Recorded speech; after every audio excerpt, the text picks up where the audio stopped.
ఈరోజు మా ఇంట్లో మా పెద్ద మమ్మీ ఆవకాయ పచ్చడి అయితే చేసింది. దీనికోసం మా పెద్దాడే వచ్చి ఆవకాయ ముక్కల్ని సరిసమంగా కొట్టిండు. ఈ ఆవకాయ పచ్చడి చేయడానికి స్వయంగా మా పెద్ద మమ్మీ వచ్చి చేసింది. ఎలా చేసిందో చూపిస్తా, లాస్ట్ వరకు చూసేయండి. మీలో ఎవరికైనా ఆవకాయ పచ్చడి ఇష్టమైతే రెడ్ హార్ట్ అయితే కామెంట్ చేయండి. ముందుగా ఒక బగనలో జీలకర్ర పొడి, మెంతుల పొడి, అల్లం వెల్లిగడ్డ పేస్ట్ వేసుకొని బాగా కలుపుకోవాలి. ఇక ఆవాలని మిక్సీకి వేసుకోవాలి. మిక్సీకి వేసుకుంటే పౌడర్ అవుతుంది. ఇందాక చూసిన బగనలో వేసేయాలి. దాంతోపాటు జీలకర్ర పొడి కూడా వేసి బాగా కలుపుకోవాలి. ఇక దానిలో కొంచెం పసుపు, కావాల్సినంత కారం, కొంచెం ఉప్పు అయితే వేసుకోవాలి. ఇక వేసుకొని బాగా కలుపుకోవాలి.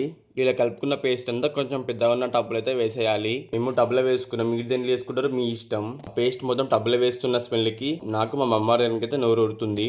ఇక ముందుగానే కొట్టేసి పెట్టుకున్న ఆవకాయ ముక్కల్ని దానిలో వేసుకొని బాగా కలుపుకోవాలి. ఇక కలిపిన ఆవకాయ ముక్కల్ని మా పెద్ద మమ్మీ నాకు మా మమ్మారికి ఇచ్చి టేస్ట్ ఎట్లుందో చూడమన్నది. టేస్ట్ మాత్రం